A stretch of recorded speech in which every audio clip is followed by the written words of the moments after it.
I've gone ahead and spent some time with the Oculus Quest 2, and I have to say that, as of now, I do have a lot of feelings on it. And some good, and some bad, and it ultimately lands on whether or not you should even get this thing in the first place. And there's actually a lot to discuss here, so let's go ahead and dive right in.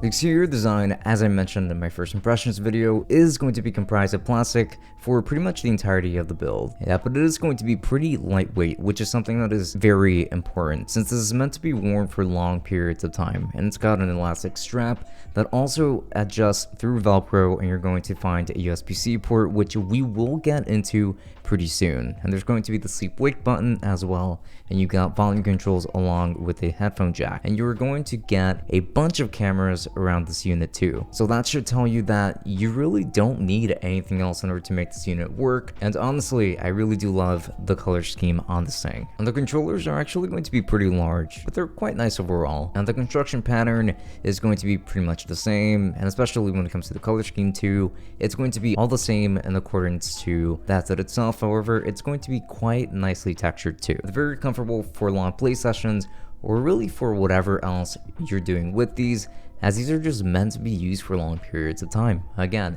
both units are built incredibly well, but there's still going to be a lot to talk about, and I'm going to talk about a lot of the great stuff actually. Now, the Quest 2, unlike the Rift S, is a standalone unit. It does not require a PC at all. It's going to work all on its own. It's even got its own built-in operating system. It's going to be battery powered. The controllers themselves are going to be powered through AA batteries on the other hand though. So for those, you're going to constantly have to buy new batteries every time that those run out. As a result of this having its own operating system, it's also going to have its own store too. And you're going to get things like Beat Saber, which are very heavily advertised and super hot, which I'm really happy to see. And all these games you can play completely untethered from your PC. Now, though not everything that is available on the PC version of the Oculus Store is still going to be available on the Quest version. Those are two different stores, unfortunately. However, it does not mean that that is the only thing that you're limited to, and this is what I'm just about to get into.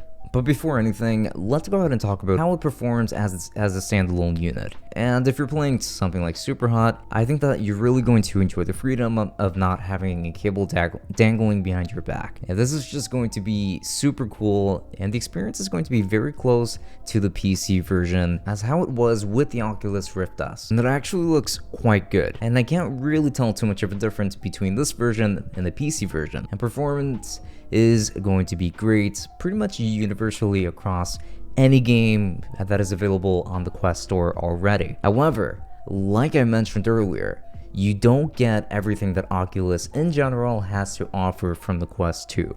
That's when you would go ahead and plug in your Quest 2 to your PC over its USB-C port, and go ahead and turn on the Quest link, and now your Quest 2 is being used with your PC, and it basically replaces your Rift S already. There's still going to be a difference between using a DisplayPort port and the USB-C port that essentially acts as a USB 3.0 port.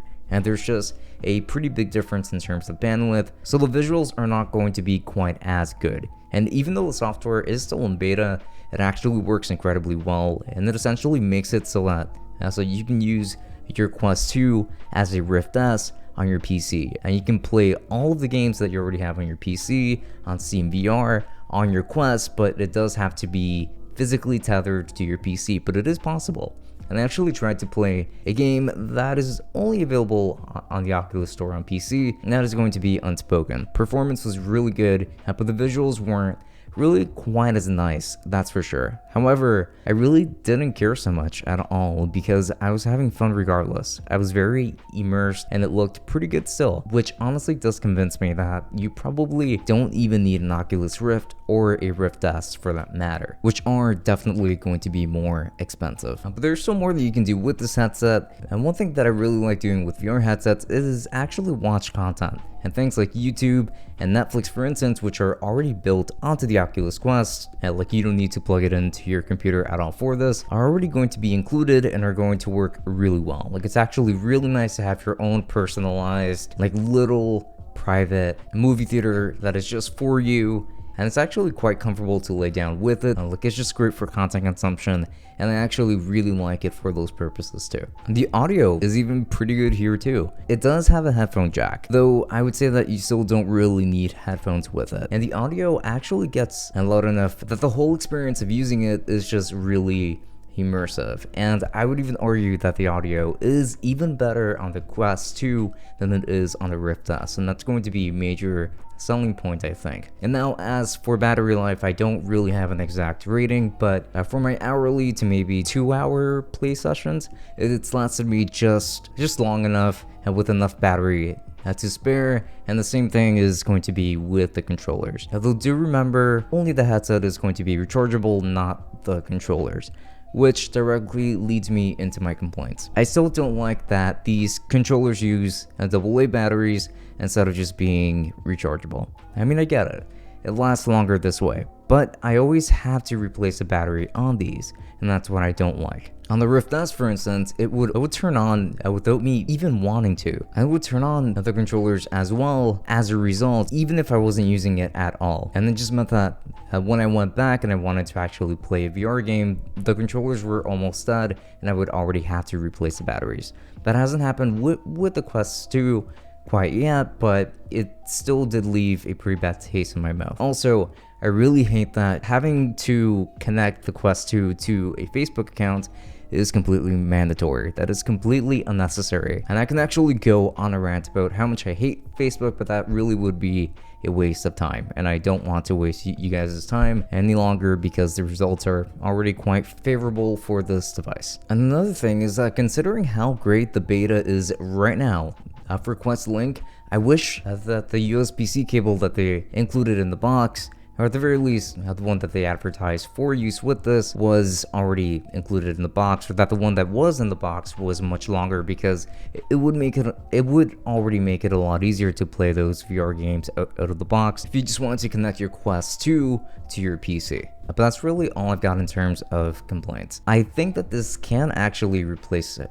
The Rift S, though maybe not fully, and I am going to be making a full comparison between the two as I do own both. But when it comes to getting the Quest 2, I would say that you really don't need 256 gigs worth of storage, so I would just go for the 64 gig version, as the games on the Quest Store are already pretty small, so you really don't need that much storage, in my opinion, at the very least. And it's not even like the store is that fast right now. I think that your money would just be better spent on other things, on that longer cable that you can use to tether it to your PC if you wanted to. However, as is, this is a really cool product. It's just incredible. I absolutely love it. I think that it's fantastic, and I'm going to be maining this for quite some time, but I do still hope to deliver on a pretty cool comparison between the Rift S and the Quest 2 very, very soon, so do stay tuned for that and make sure to subscribe, of course. And if you're interested in purchasing this, then I'll be making sure to leave affiliate links down to Amazon in the description, and if you end up using any of my links, then I do get a small commission that does help me run things just a little bit more smoothly around here, so if you were to use those, I would appreciate that quite a bit. And also, do make sure to follow me on Twitch. I like to stream every Friday and Saturday from 8 p.m. to 10 p.m. Eastern Time. Links to that are going to be down below, and you can also find links to my Instagram and my Twitter if you're interested in following along on other social media platforms. But with that said, this has been Francisco from Tech Summit. Thank you so much for watching, and I will be seeing you all later. Enjoy.